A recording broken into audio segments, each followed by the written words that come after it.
Well, we're excited tonight to have you at our ninth episode of When a Man Loves a Woman. We are grateful for you joining us here.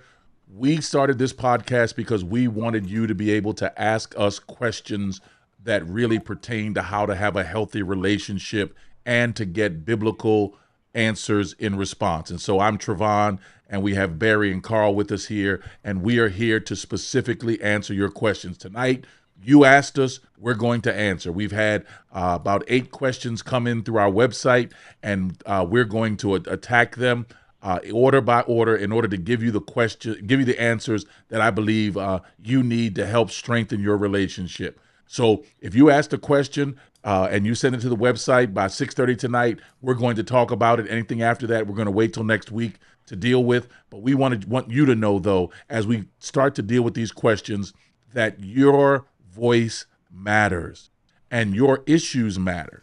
Now, that doesn't always mean you're right just because you have an issue, but we want to always give you a good perspective on the issue you have so you can maturely and in a Christ-like manner deal with it so you can have a healthy relationship. Remember, we're here to uplift men, but also to support women and to strengthen families. That's what we're here to do, and that's what our heart's desire is, and we intend to do. So, brothers, are you ready to jump in to start answering these questions? Yeah. Ready as a lever. All right, all right. Well, praise him. Now, don't forget, like and share this video so that we can continue to reach out to our audience and continue to expand our audience to those who I believe will be blessed by this content. So you can like it, share, and subscribe as well, so that you can be in the know when we come live every Thursday night. And based on how the questions are coming in, we may have to do some off-cycle shows to ensure that we are ready to go on Thursdays by doing some extra shows just to answer questions, because it looks like we're getting some questions that are more detailed than we had in the past. So let's get started with our first question, and that is from a female who's married. Should a wife always be agreeable to having sex with her husband even when she's tired or simply not in the mood? All right, gentlemen, So, y'all looking. Come on. yeah, I thought you were going to keep going. That's it. That's enough. Should a wife always? Be agreeable. So you can correct me if I'm wrong, Pastor, but I do believe there's a biblical verse that basically talks about a wife not, you know, not withholding um, her love from her man. Um, so I believe that is a I hate to say duty, but a part of a wife's duty, right? But at the same time, I think a loving husband is going to pay attention to his wife, and when she, because she might be saying no because she doesn't feel right about herself in that moment. She might not say. She might say no because you guys are going through something. Um, so I think a loving husband, even though I don't know the scripture. If you could give me that scripture, Pastor, I believe there's a wife does have that duty, but I don't think that duty should be without regard for that wife's feelings. Um, because if it's without regard for her feelings, then where's the love in that? Right, right, right. Well, I want to hear the heart behind this question, and so part of me is that this person is asking, about fairness, because the question was always, and the truth of the matter is, none of us is always ready. Now men are probably more quote unquote always ready than women are, but the question is, should she always be agreeable? And the answer is no. You shouldn't always be agreeable, and husbands should be clear about their expectations. We talked about that last week, but no, you should not always be agreeable, because nobody feels like it all the time on either Right. side. Okay, so you shouldn't That's what I always was be trying to say with a lot of words. okay. Okay.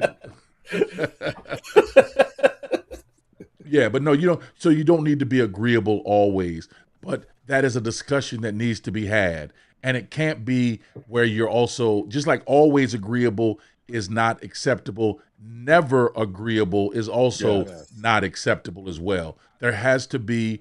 You can't really have a healthy marriage without a healthy sex life. Now, of course, there are medical reasons, hormonal reasons, biological reasons where there may be trouble in that area, but that still is a discussion that is had and an agreement that is made to ensure that neither one in the relationship is deprived of that intimacy that is so intertwined with being married. UNITY. What? Nah, you did. Yeah. You and unity. Okay, Doc, you Yeah. help us, Jesus. I do have a question though. I do have a question, and it's the last part that was said. Simply not in the mood, right? Do you believe there's moments that maybe when you're not in the mood that you go and do that anyway? That's a good question. So, and I honestly think that once again, I'm trying to get to the heart behind the question. And so for me, I'm wondering, is part of what she's saying that she doesn't want to feel used? And in that Okay. regard, I do think that feeling of not being in the mood can lead to someone feeling like she's just he's just using her for this momentary gratification. So Okay. in that regard, are you always in the mood? No. But once again, not necessarily being in the mood should not always lead to a a no. Okay? Because there are a lot of things we do in our relationship where we quote unquote are not in the mood, but yet we do them anyway for Yes. whether it's for duty's sake or whether it's for peace sake or whatever else. So the in the mood question can't just be about that's the cancel. Well, I'm not in the mood, so that's my trump card to stop everything. Because if the moment you stop being intimate because quote unquote you're not in the mood, you literally are wounding your relationship in other areas. And I do think, in all honesty, that we must attend to this intimacy area in our marriages, because that is the context where you're supposed to be able to enjoy that intimacy. And I used to always joke that sometimes the single people are having more sex and more enjoyable sex than the married people, and that shouldn't be so. Yeah. But yet it is, because we have allowed the devil to come in and rob us of that vital aspect, which is also why I believe that infidelity and side chicks and all this other kind of stuff takes place, because we have not really respected the fact that that intimacy should be a vital part of the marriage. Now, is it the whole piece? Of course not. And of No. course, there are different stages. When you got a bunch of kids running around, that's different than when you're home alone or kids have grown and gone or whatever else. But it should not be assumed that your marriage can be healthy and there be no sexual intimacy, because that's not biologically. And once again, if there's a medical issue, that's different. But biologically, I know for men, that is not something that is a norm that they would want to live in, and it does open the door for the devil to attack your marriage in a real way. Yeah, I like that perspective, because I was kind of looking at it from a different way, because I heard the question in the way that basically it's like every time a man is asking, it's always a no, right? Right. For whatever reason. But I do think that in marriage sometimes it can get like when you're saying single people are having it more than marriages, in some cases. I think sometimes that's because sex almost becomes like a duty, like I was saying before, rather than the single people are doing it and they're just carefree, having fun, not, less emotions involved, less history sometimes. Do you know what I mean? And sex sometimes, a lot of times, is just sex. which we know it never is, but that's what it is to them. Where sometimes it can get a little tricky in our marriages, because there are many things that can happen. Sometimes it can be used as a weapon. Sometimes, you know what I mean. Oh yeah. So Oh yeah. so I actually agree with you wholeheartedly. I don't think a woman has to be agreeable every time, and I wouldn't want, if a woman really doesn't want to have sex with her husband, I don't think she should, and I don't think that man should want it. This is this. Well, correct. Absolutely. No, and that's It's that's an almost a important point to forcing. make. Right. That's an important point to make. And that, but here's the question. Here's the issue. Have a discussion. Yes. Don't wait till you get to the bedroom to have the discussion. When you're sitting down and you're having tea or whatever else, have the discussion. Say, I'd like to talk about our intimate life because, and lay out your case. And then two adults, thank you, Jesus, should be able to Amen. have that discussion without there being any kind of craziness or bad emotions or whatever else. But we've got to be able to talk about the issues, even the ones that appear sensitive. And so, sis, what I would encourage you to do is to understand, no, you don't have to always be agreeable. But if you're not in the mood, I would encourage you to really look at yourself to ask, why am I not in the mood? Is it because there are things that he's doing? Is it because there are unmet expectations? Or is there something hormonally going on, which I understand that. But in either case, you got to get the help you need so you can be, number one, whole, because a marriage is made up, and you'll hear this a number of times as we talk about tonight's episode, because it's talking about how do you operate in covenant. That really probably is the theme, interestingly enough, in all our questions, is about how to really live out the covenant of marriage in all aspects. So this is just one aspect of that covenant. And don't feel the pressure that you always have to, but have the discussion. Yes. And give your husband the permission to say, what his needs are. And then we talked about this in a previous episode, and I want to encourage you to go back to that previous episode to really hear what we said about that. But have the discussion. Allow him to express, listen, I'm because it could very well be, just to be honest with you, he could be tempted at work. And what he's trying to do is enjoy his married life and not allow that temptation to overwhelm him. Now, I'm not saying he should have sex with you because he's tempted. I'm saying you should understand the fact that he may be in an environment where he is being hit on and seduced by other women, and he wants to know that he still has it. And he can't know he has it because you're the only one that he can legally and in God's eyes have sex with, right? Mm-hmm. So if you hold that back from him in a very real sense, you may be affecting his manhood. Now, I'm not saying you are, but you may be. Now, once again, there are a lot of facets to these questions, and we don't have all the answers because the question didn't give us all that detail. But no, you don't need to be agreeable every time to having sex, but figure out why you don't want to, and then have those discussions. Understand your husband's expectations, because he may want it that one time, and if he has it that one time, he may be good for a while. You see? But if you never have it, you never understand what his need is and how that need is going unmet. Because unmet needs, because we're human, will often be realized some way.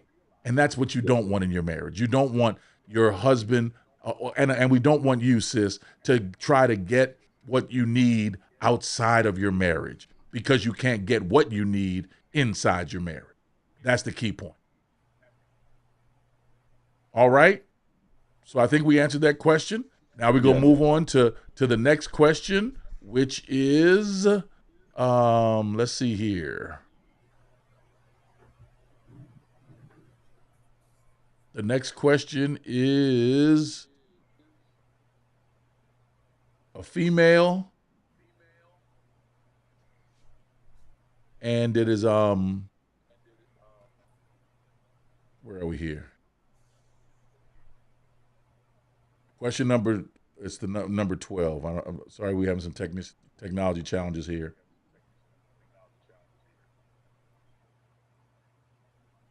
Okay, let's see. Okay, here we go. So how do you feel about 50-50 in a relationship? And does it make a difference whether it's a marriage or just a long term relationship. How do you feel? This is a female who's single. How do you feel about 50-50 in a relationship? And does it make a difference whether it's in a marriage or just a long-term relationship? If I could start off on this one, Yes, sir. I've always looked at this type of question, and I've always looked at it as, what is the amount that you're actually willing to put into that relationship? So ideally, it should never be 50-50. It should really be 100-100. You know, I'm going to give you, my partner, 100% of me, and I would love for you to feel like I'm. Then you're not whole me. I'm not getting the whole you.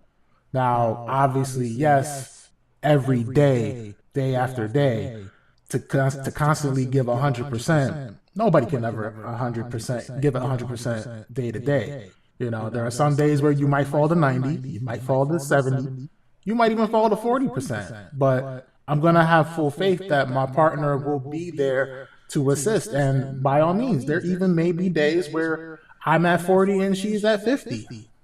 But it's to never stay at that level. It's to always get back to not the 50-50, but 100-100. I'm going to fully give me you. You will fully give me me. And as long as we are in agreement with that. Yeah, I agree with that. I mean, I believe it's 100%. The Bible does say the two shall become one flesh. So if we're one flesh, then everything that we're doing is for each other. So 50-50 is like parts when we're supposed to be one.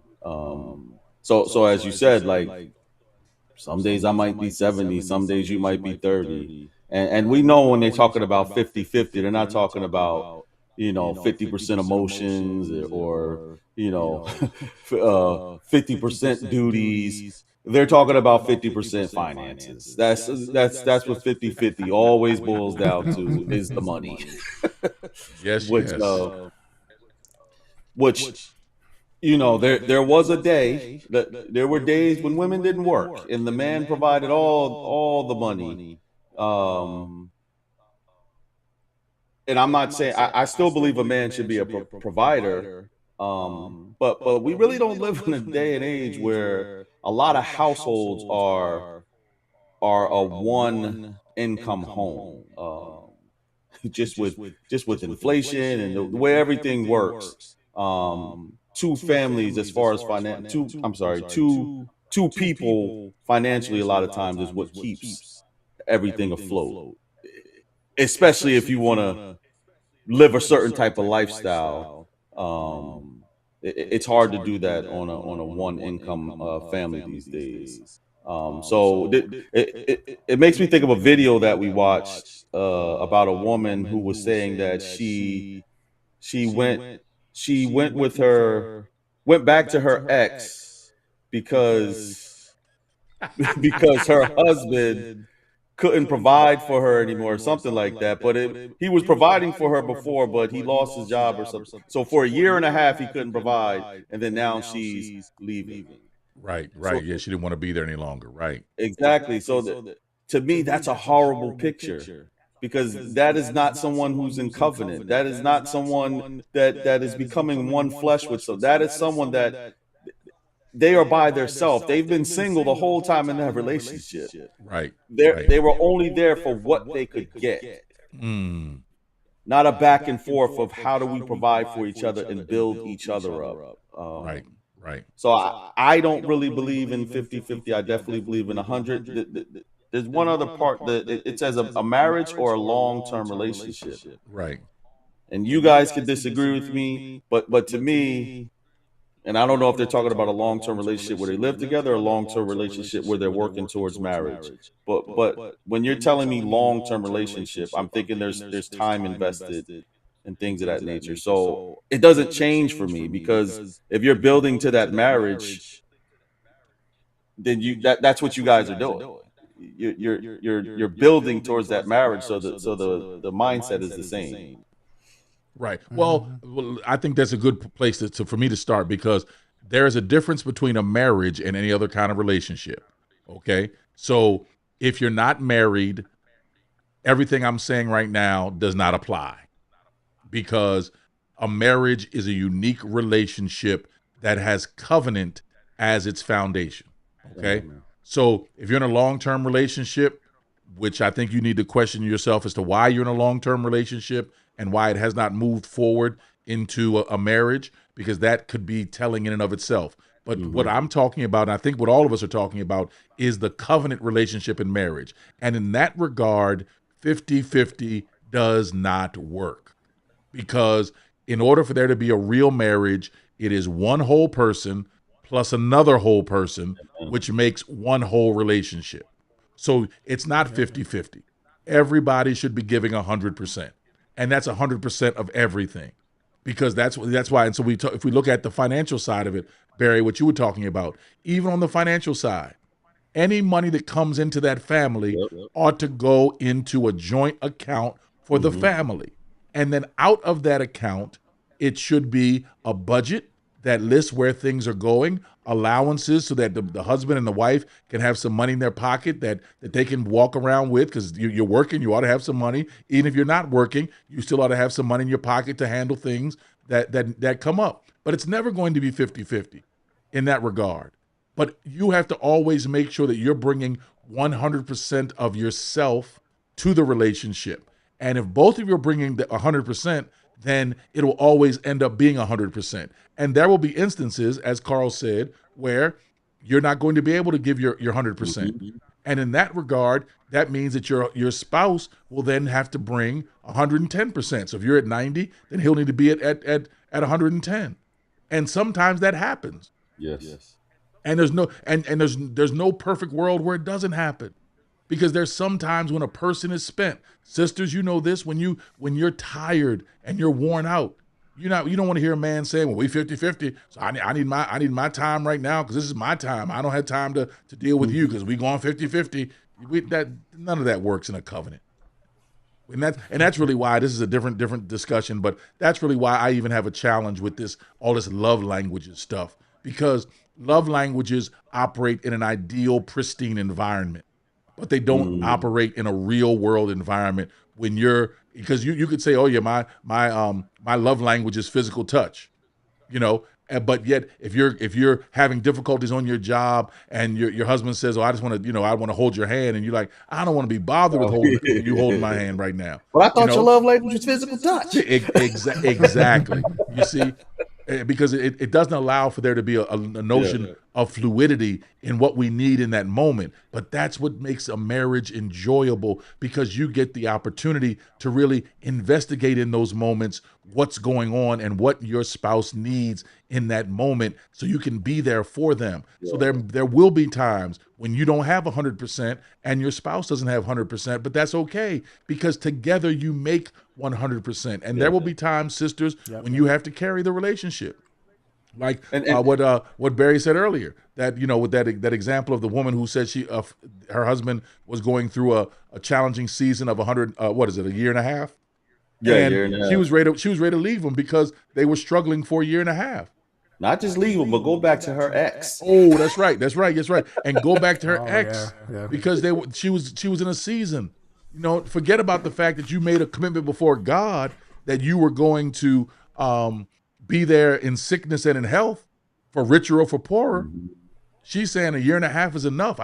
So that's that taker mindset, and I think that's where culturally modern relationships are. It's about, what can I get out of this, and that's why a lot of men aren't marrying, because they feel like it's what can I get. Well, it's like, if I get married, it's going to be about more what can I lose if we don't make it, rather than, and this whole notion is wrong. You don't get married to see what you can get.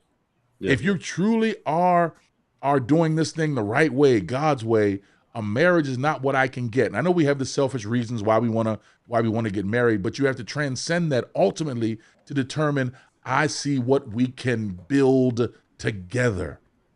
And that's what becomes the justification for that marriage, is that we are going to be better together than we are separated.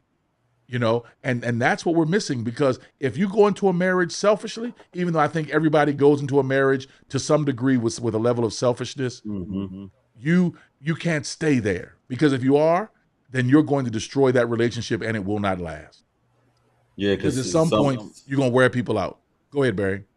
Well, I was. It's not even because I was gonna say because some go into marriage so they don't burn, and that's why Right. they're expecting their wife to have sex with them all the time. But Right. but and I might be, and I'm not saying the person who asked this question, but a lot of times when I hear about that 50-50 in a relationship, Mm-hmm. a lot of time it's asked because the person doesn't believe in it. Right. And when I say they don't believe in it, not in the way we're saying, they believe that the man should provide. It's always about finances, 100%, and then whatever they make is theirs. Right. And that's another reason I kind of don't like it, because I think it I think it puts it doesn't put good expectations on your relationship. Because as you said, like, things happen in life. They just do. Life is not this perfect linear thing. There's so many ups and downs, and when we're just stuck on that one thing, that if he's not providing, there's no way I'm going to put in. I'm just going to use the 50% because he's supposed to do all of it. Right. Now you're not even looking at me as a human being, as a soul. Right. You're only looking at me as what I can do for you, and that is such a bad way to live life, in my opinion. No, it is. That's no marriage. That's why I wanted to separate out the long-term relationship, which I do think you need to really, because you're a female who's single, I do think you need to really examine why in the world are you still in a long-term relationship and it hasn't moved to marriage. Okay? Because it could be you're not with the right person. And why waste your life? Why waste your time with someone who's not going to marry you? Okay? Because, and guys, you maybe disagree with me, and I hope you do, but a guy knows if he's going to marry you. And I'll say generously within a year. If you've been together for a year, I really think it's less than that, but I'm trying to compromise. But if you've been together for a year and you don't know if you want to marry that woman, you don't want to marry that woman. Yeah. That's the bottom line. Now, you may have to work some things out logistically because, you don't have the money right now to get married, but within a year if that's the one that you want to call your wife. Now, there may be logistics that cause you to drag it out a little bit, but I'm not talking about 3-4 years. You may need to save some money or whatever else because she wants a nice wedding or whatever else. But honestly, that's a whole nother show we probably need to do about just these weddings that cost crazy money, because research is now showing that the more money you spend on your wedding, the less likely you are to stay married. Yeah, and that in of itself is something we've got to consider. And that's real, because I know for me, and you guys don't think I'm off the wall, but I know for me, I knew the first night I talked to my wife that she was going to be my wife. And I do believe, other than what you're saying, because I do believe men, like you said, logistically, I do believe, like, we want to have stuff prepared. We want to make sure, right, we're capable of taking care of, the family. So yes, those things. But a lot of times when a man is dragging it along, there's something there of why he doesn't want to commit to this forever. Correct. It's like I like you in these moments, but I don't think I can commit to you for forever. Right. And he's keeping his options open. He's keeping his options open. Exactly. Exactly. That right one comes along that makes him, bye-bye. Exactly. When a man knows when he knows, and ladies, you've got to understand that even if he's not strong enough to tell you that, he doesn't really think you're the one, his delaying is telling you you're not the one. Because a 25 man years knows, engaged is a sign. Oh my God today. Come on. Ooh. Oh, he really like put that knife in the back and just kept turning it. Like, I don't know how to pull it out though. Oh man. But you're right. No, you're right. Mm. It doesn't take all that time, and No. that's not even our question today. So you all get that as a Yeah, bonus yeah, for tonight. But really, but in all honesty, it doesn't. If it's taking that long, you got to stop and ask yourself, why is it taking that long? Let's jump to the next question. Here's the next question. It's from a female who's single, and here's the question: why is it that men find it hard to communicate about necessary matters? Now that's the question. Why do men have a difficult time communicating about necessary matters? For example, when she tried to communicate with her husband and expressed herself regarding certain issues, he would never engage in the conversation. Instead, he would avoid communicating and behave as if the issue was not important. Why do some men do this? That's a good question. That's a good question. So go ahead. You got it? Well, I was just gonna say it's a deep question because I for one I don't think just men do that, but it could be for many different. I mean, sometimes men, if you're trying to communicate with them about their emotions, a lot of men haven't been taught to deal with their emotions. So if you're doing that, he would rather talk about something else or just let you talk and wait for you to finish so he could go back to living in his delusion. Or it could be the way that you're trying to communicate with them. Now, the way that you're trying to communicate with them, he might be turning off there because of the way you're saying it to him is he's not receiving it well. So it's hard for him to communicate back with you. So he'd rather just be quiet. And once again, just let you talk and wait for you to finish so he could go back to living his delusion. And the only reason I'm saying delusion is because, yeah, sometimes men, we do live in this space where we think everything is okay and all hell is breaking loose.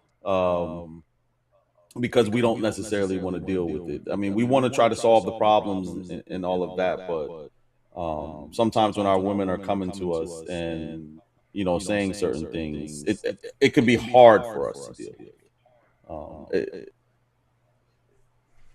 And brothers, we got to hear me clearly. You've got to be able to deal with the necessary matters. If for no other reason than it feels necessary from the woman that you say you love.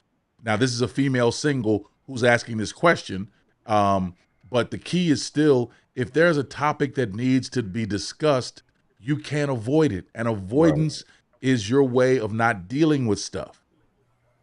And all that does is compound issues. You can't keep avoiding things and then wonder why things don't get better.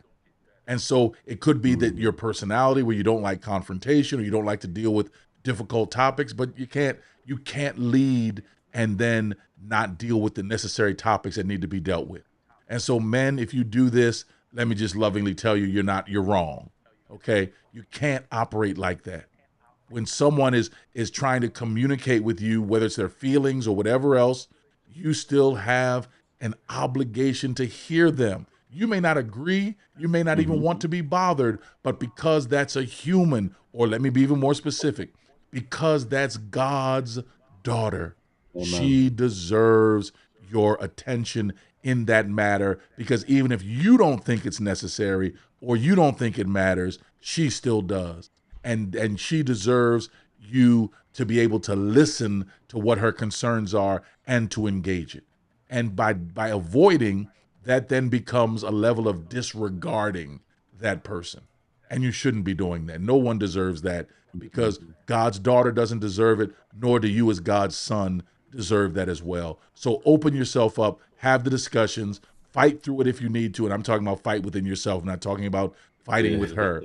But move beyond that avoidance behavior and realize that real men deal with real issues, and they come into agreement so that that issue does not tear their house up. I think what tends to happen also with the men, just to like try to give a little insight for why do the men do this. I think it more so you start feeling like a doubtful in yourself, where you know what it is that you want to say, but also you start thinking about your partner's possible reactions, and you keep going back to it's like if I'm gonna be the leader of the house, like I don't want to make my partner feel anything less than loved. So now, whatever the topic or the situation is, here it goes that this my comment might be completely out of left field, and now here it is. You have an image that you have of your man, or an expectation that you have of your man to talk and communicate with you, and he just came completely out of left field, and you weren't even expecting a comment like that to come from him. Now all of a sudden it's like you get looked at different, or he gets looked at different, and now all of a sudden it's like, ooh, should I really, it's really a lot of self-doubt that really happens in that man, that men, we just really gotta work and push through that. I remember saying it in another episode, like, our women want to hear from us. And can I say one last thing? Yep. And this is for the women. It's also approach too. There's a certain way to approach, and I believe it's a different ways to approach different men. But if you're with your man, it's like me. Don't approach me with disrespect, but approach me with direct. I'm not one that likes sugarcoating. I like first person, just to say that, even if it's going to hurt, Right. just say exactly what it is, because that's how I'm going to deal with it. I don't do well with trying to figure out what you're trying to say. I don't do well with that. And if you come to me with disrespect first, something in my brain just turns off. I don't want to hear you anymore. And you could be totally right. So approach matters too. And I'm not saying that's going to be 100% every time, because people have hangups. They just do. But also think about your approach when because I know sometimes when you may be coming to a man, it's something that maybe has been sitting on your brain for a long time. So now when you're coming in hot and heavy, and that man might not even have known that you were dealing with that, even though this has been something you've been dealing with for months. And now you're hot and heavy, and he's like, whoa. and he kind of backs off of it. So I think that too, and not because I'm not just putting on a woman. I'm just as in a relationship. I think when we're respectful in communication, we tend to get our thoughts and our feelings off better than when it becomes a talking at the other person. I don't think talking at a person works. Right. That's right. That's good. That's good. All right, let's move on, because we got a lot more questions we got to get to before we close this episode. Here's a female that's engaged, and I'm so concerned about this question. If a man loves you, why would you have to convert to his religion? This is serious. And I'll start off by saying we understand that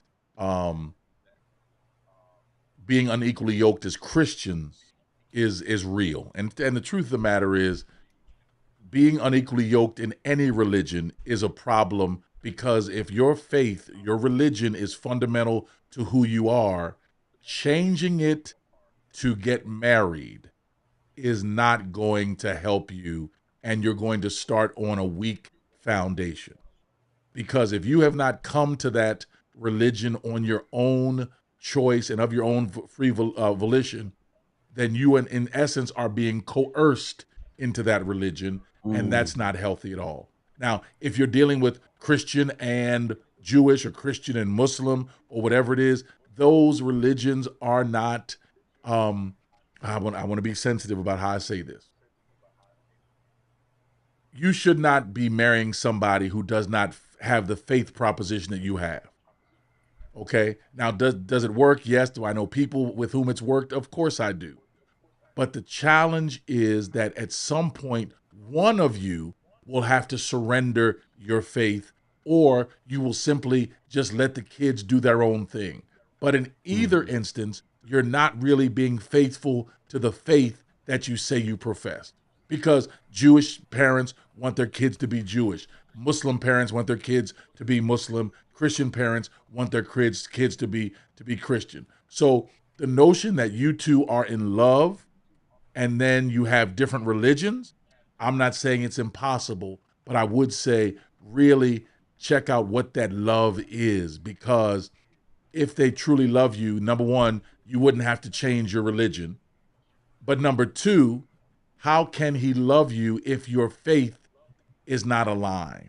And I really mean that, and I'm not condemning anyone, but you really have to ask that question. Do we really have the same values if our religious concepts are completely different from one another? Brothers, what say you? Yeah, I mean, I think it's tough to be in a marriage with someone of a different religion. You do see it, but I think it becomes hard in those critical decisions, because in those critical decisions, what do we choose? And if I'm choosing what you're choosing, am I compromising my religion? Am I compromising my faith? Am I compromising what my God is telling me to do? Because in a way, I'm kind of putting this relationship over my belief. Right. And I don't think we should be doing that. Unequally yoked is a real thing. Because then you can't serve two masters. That's right. That's right. That's right. You know, Because and now if I'm sorry, go ahead. no. Because I was going to say from the other side, even him requiring it says something about him, because if he was requiring that as an entryway to actually getting married, then you've got to stop and ask what's going on here. Yeah. You know, because either he deeply holds his faith and you don't, which of course is a disconnect, or he wants to make sure for, image sake that he's with a woman who is of quote unquote his religion. He may not even be faithful to that religion, but he wants to make sure that to others it looks like he's doing it the right way. But either one of those is not sufficient. Because it's 2 Corinthians 6:14. That's the scripture you've heard us talk about being unequally yoked. Because it simply means that you can't have an ox and a cat yoked together to actually plow a field, because you won't go anywhere with that. You've got to be equally yoked in your faith. And so if you're one religion and he's another, then you've got to really stop and say, what am I giving up? And why is this required of me to give it up for my faith? For my marriage to work. I Because do have a question. real love can't be based on these faith differences. Go ahead, Barry. I have a question inside of this question. Let's say that man is a Christian, right? And he's asking his woman to convert to Christianity.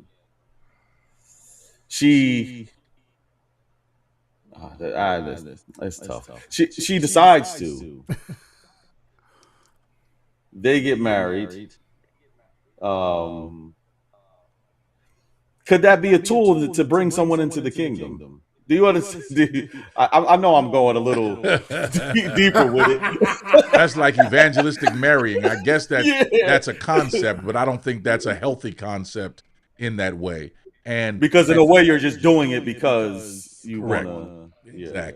Exactly. You're just doing it to get something done, not doing it because it's something you truly believe in. Because if you don't believe in it, you shouldn't do it. And if that costs you the relationship, then I think you have to be willing to allow that to be the final word.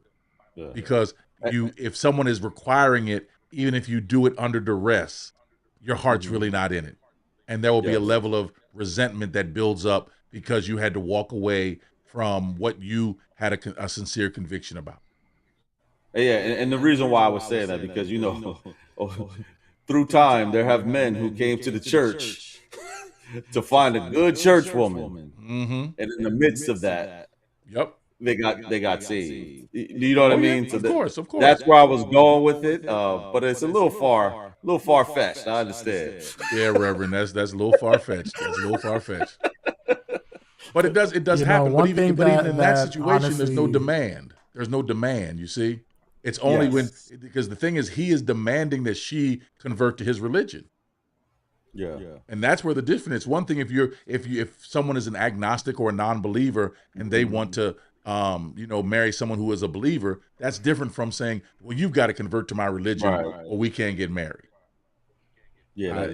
One thing that I've thought of too is like in a situation like that, and then a child is brought. You touched on like to decisions for what faith they want to follow, and I know in today's society, that's kind of like a gaining a lot of popularity of like, I don't want to force my child to choose Christianity or become a Muslim or Hinduism or whatever the case may be, so it's like you really do have to look at your core faith belief, and you have to come to a decision to say like, how important is this truly to me? Again, like you said, like, we're not trying to condemn nobody. I know, I think like 3 or 4 couples actually that has gone through that, and like, to each his own. That's not what I'm gonna choose for myself, but I will still show them God's love and accept them for who they are. That's really like and Barry, to your point too, it's like, yes, the goal as a Christian would be to go out into the world to guide people to share God's love and shine Jesus' light through our lives. But at the same time, it's like, is that truly the right way to really be sharing the gospel to? It isn't. It is absolutely not. I was throwing a Hail Mary. No, it's not. Praise the Lord. It's not. Praise the Lord. It does happen. Because then it does happen. Like even just another thought that just came to my mind too is like, now it's as if like the partner who has the stronger faith is starting to like almost peer pressure, like, oh, your faith isn't right, like. If that's one way to even drive somebody away from your faith that you feel is right, like, no. Oh my gosh! Just the thought of even trying to say like, you need to convert to my religion. Oh my gosh! Ooh. Yeah. All right. Let's move on. Here's a male married. What do you do when your woman argues against every conversation, never admits when she is wrong, and never compromises? How can you lead or even communicate with a woman like her? My God. Preach, Pastor, preach. No, Doc, you're in a tough spot. So I'm gonna shoot straight. You're in a tough spot, and I want to acknowledge your exhaustion in that situation and your frustration.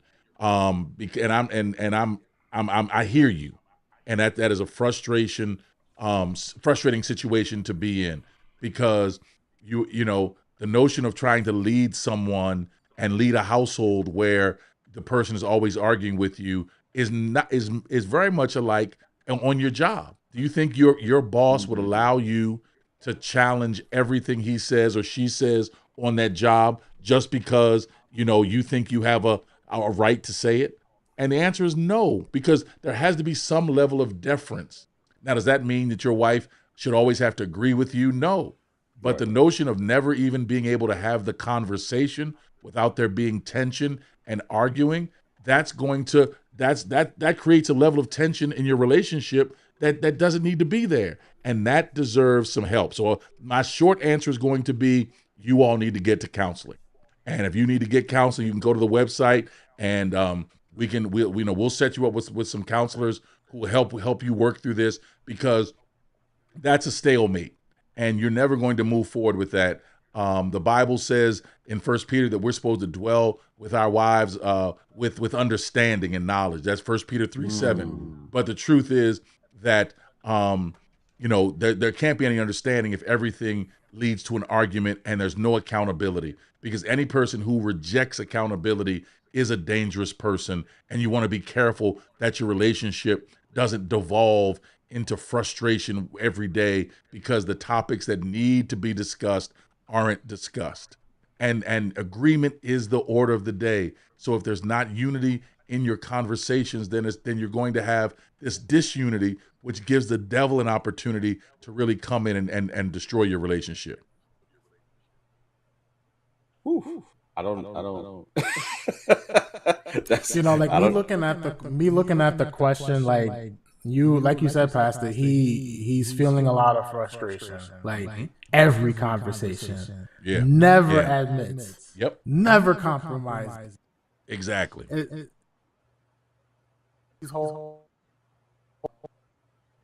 I want to ask this man truthfully and wholeheartedly, how bad do you want this marriage?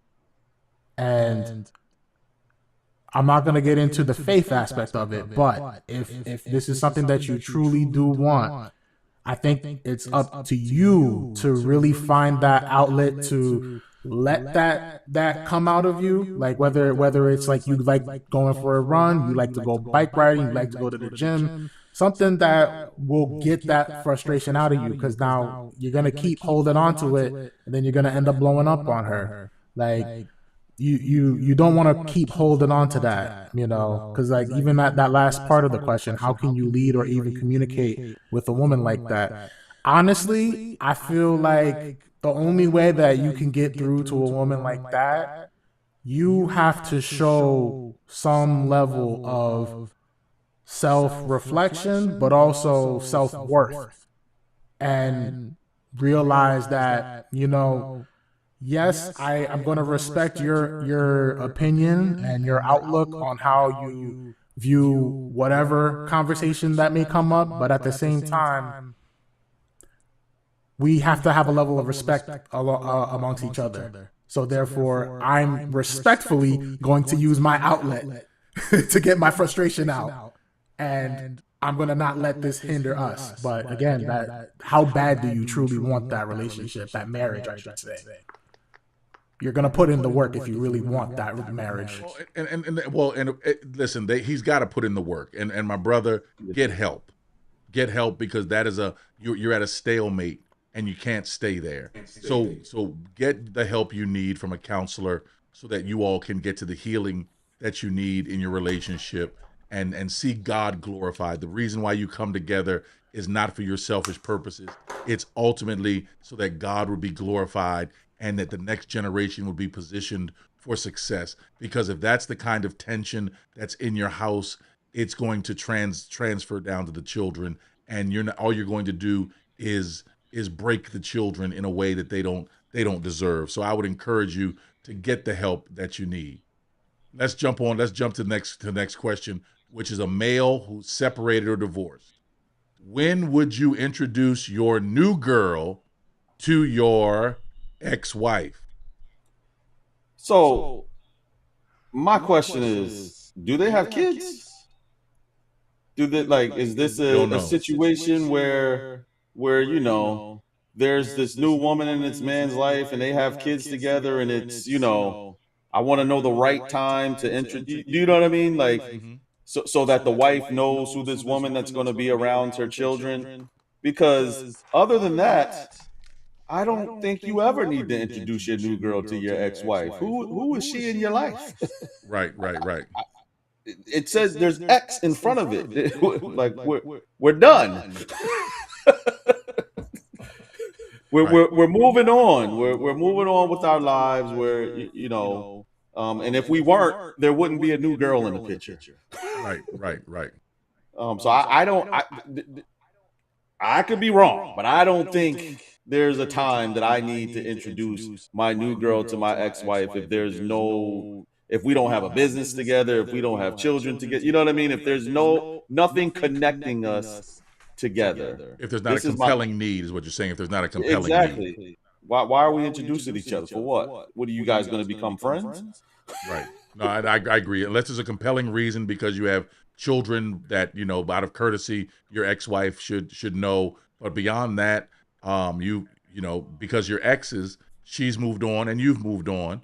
And unless you have children and they're minor children, otherwise, I don't see why you would need to delay. If you are divorced and you do have children that are minor children, then when you think you're ready to bring your new person around your children, out of courtesy, you should have that conversation with your ex-wife and let her know, hey, listen, I'm with this young lady. It looks like we're getting serious. I'm not saying we're ready to marry, but we are getting serious. And I would like her to get to meet our children. Then, of course, that courtesy conversation should happen when you know that it's getting serious. Yes. Don't just bring every girl that you meet around your kids. That's confusion. Right, that's confusion. But once you feel like this is something that could go somewhere, then yes, you should have that conversation, particularly if there are minor children involved. Because Pastor, I'm and Carl, I'm hearing like that new woman go, why is it so important for me to meet your wife? Right. Why is she so important in your life that I got to meet her? Right. Like, that's causing conflict in your new relationship. Right. Unless there's a compelling reason. Once again, unless there's a compelling reason. And that's where you got to have that. I feel like there's an attachment that he's holding on to from the just that marriage being separated or divorced, you know, like there's something he doesn't want to let go. And if you guys truly are divorced and separated, you know, why would you want to feel like you're gonna hold her back? Right. Yeah, and if he doesn't want to let go, take off the X and make her your wife again. Oh Lord. Barry is just joking. Praise the Lord. Barry is just joking. I am. Yes. I was about to say, and I understand this was a question someone have, and I want to be sensitive to that. So I am just joking. Right, but they may need to really search their heart. Why do they feel they need to introduce the new girl to the ex? Is it because they want to show that they've traded up? Yeah, look at what I got. Yeah. So, but if your ex has that level of quote unquote control over you, then maybe you need to search your own heart to say, number one, are you ready to be in a new relationship at this point? Because you may not really be ready to be in a new relationship. Well, let's deal with our last question here tonight, and this is a serious one. And I really want us to focus on this question because it is it really talks about covenant, and she's asking about sin. And let me read the question. If I was in a relationship, this is a female who's single. If I was in a relationship and my partner cheated on me several times, and I stopped having a relationship with him, but he still lives with me, the first question is it a sin? We have lived like brother and sister for over 47 years, and now he is my caretaker. Am I sinning? What looks like it is happening on the outside is not actually what's happening. What do you think? Sis, that's a good question. And let me acknowledge that you're in a tough spot, not because of what's going on, but because you were betrayed and you dealt with that hurt in a mature way to stop the relationship. So, number one, you are not sinning. Okay, if there's no relationship, no intimate activity going on, then it is not a sin. Now, people may wonder, well, they still living together. It's been 47 years. They must got something going on. Listen, people are going to talk, but you stand before God yourself. You don't stand before God based on the opinions of other people. So it's not a sin. And people may not understand it because they see people who are not related living together like their brother and sister. But you've been doing it for 47 years. Go ahead, Carl. I want to interject a thought, and it's just hitting me right now. The question itself says my partner. So at one point in time, they were commingled, let's say. But They were shacking. What you trying to say? Yeah. Yeah. Okay. however, Yes. I'm not going to label it, but you know, They were living together. They were at one cohabitating. point. But then there's another part to this question. Is it a sin? She's feeling a conviction somewhere in there. And truthfully, if she's feeling that conviction, I feel like God is actually telling you, like, sis, are you doing the right thing here? Like that's truly how, and you know, like we spoke about this question yesterday briefly, but just sitting and processing this question, she's actually feeling a conviction because she's bringing it up. Am I still sinning? Right, but I So think it's she because the actually- last part of the question. I think she's concerned that she's being judged because people on the outside don't really know what's happening inside the house. Yeah, and I was gonna say, Pastor, and so over the years, so I don't think people should shack, right? Because we don't want our good looking To be not evil spoken good, of. right? That's correct. But also, like for me, if my wife was just my girlfriend and we lived together, I'm just putting myself in temptation because there's gonna be times she's gonna be walking around. You understand what I'm saying? And why put myself in that temptation? So I almost think that part of where she's asking, am I sinning? It's less about, I do believe she's convicted, but I do think it's more of because we have made it that just cohabitating is a sin when that's not really the sin. Because cohabitating, a lot of times people believe you're fornicating. That's where the sin is happening. Because a man and a woman can just live. If a man and a woman just live together and they're not doing anything, they're not sinning. Right. Right.